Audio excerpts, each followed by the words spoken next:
Mulai. Assalamualaikum warahmatullahi wabarakatuh. Pertama-tama, perkenankan kami untuk mempresentasikan hasil praktikum turun lapang laporan keuangan usaha mikro kecil. Sebelumnya, izinkan saya memperkenalkan diri. Nama saya Prameswari Walistiwardani dan teman-teman saya ada Muhammad Tegar Al-Farisi, Abdullah Taufik Irsyad, dan Muhammad Alif Arsyad Firdaus dari kelompok 8 Agribisnis A 2020.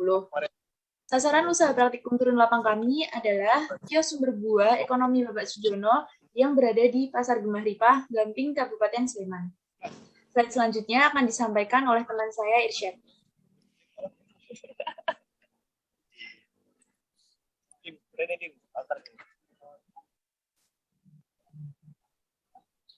Gambaran umum perusahaan.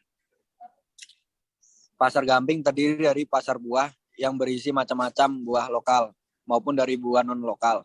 Pasar Gamping juga terdiri dari beberapa blok, yaitu blok depan, blok tengah, dan ada juga blok belakang. Perusahaan dagang sumber buah ekonomi Bapak Sujono ini berada di Pasar Gemah Ripah Gamping, Kabupaten Sleman, tepatnya pada blok bagian tengah. Dengan komoditi buah berupa mangga, jeruk, jeruk duku, dan buah naga. Perusahaan dagang sumber buah ekonomi Bapak Sujono ini berdiri sejak tahun 1999.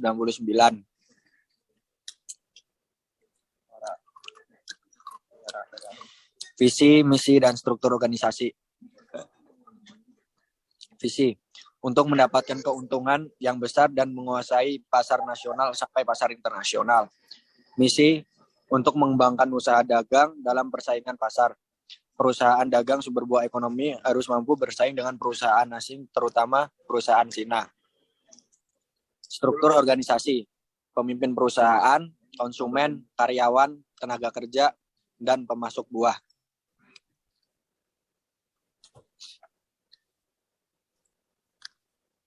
Oke, lanjut ke saya.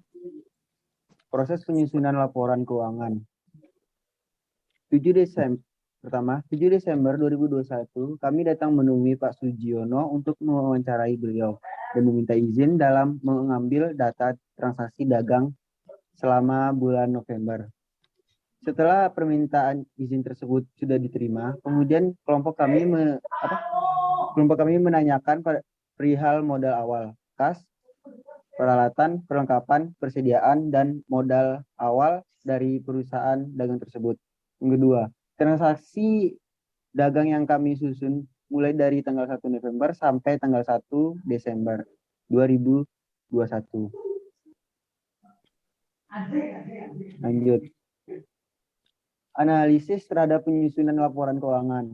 Tujuannya, pertama, untuk melihat apakah perusahaan dapat keuntungan atau kerugian. Yang kedua, untuk mempermudah perusahaan melihat perubahan modal. Yang ketiga, untuk mengontrol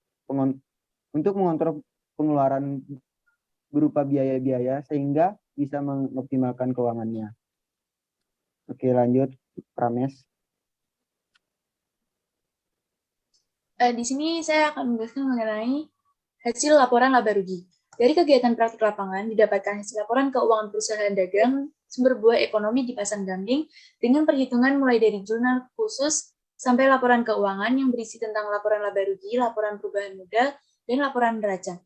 Dari perusahaan tersebut, didapatkan laporan laba rugi dengan laba kotor sebesar 45 juta dan laba bersih sebesar 27 juta 40 ribu.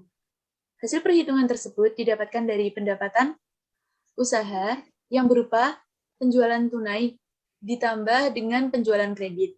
Kemudian dikurangi dengan HPP serta jumlah dari total biaya yang berupa biaya listrik, biaya gaji, biaya angkut, biaya bongkar muat, biaya peralatan, dan biaya iuran kebersihan. Maka didapatkan hasil laba kotor dan laba bersih tersebut.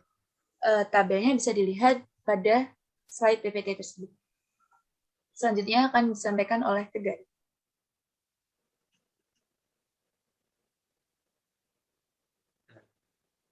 Ya, baik. Selanjutnya adalah laporan perubahan modal. Pada perhitungan perubahan modal dari perusahaan yang ditekuni oleh Bapak Sujono pada awalnya mempunyai modal sebesar 30 juta rupiah seperti tertera pada tabel. Setelah adanya transaksi selama 1 bulan terhadap perubahan modal menjadi 57 juta 40 ribu rupiah. Hal tersebut didapatkan dari modal awal ditambah dari laba operasi yang didapat dari laporan laba rugi. Kemudian mendapatkan hasil dari modal akhir tersebut. Selanjutnya adalah laporan neraca. Nah, pada laporan posisi keuangan neraca terjadi keseimbangan antara nilai aktiva dan pasifa, yaitu sebesar Rp57.040.000. Hasil tersebut didapatkan dari penjumlahan aktiva lancar berupa kas, piutang dagang, persediaan perlengkapan, kemudian ditambah dengan aktiva tidak lancar seperti peralatan. Nah, sedangkan pasifa didapatkan dari modal akhir yang diperoleh dari laporan perubahan modal. Maka didapatkan hasil neraca yang seimbang antara aktiva dan pasifa. Dan seperti data yang tertera pada PPT. Dan untuk selanjutnya adalah ada beberapa lampiran dari hasil survei dari kita teman-teman kelompok 8 terhadap sumber buah ekonomi di Pasar Gamping. Pada gambar yang pertama adalah gambar kita kelompok 8 beserta pemilik dari toko buah tersebut. Terus pada gambar yang pojok kanan atas berupa suplai persediaan barang, ketersediaan bahan dari pasar buah tersebut. Dan yang kanan bawah adalah gambar pendistribusian barang tersebut.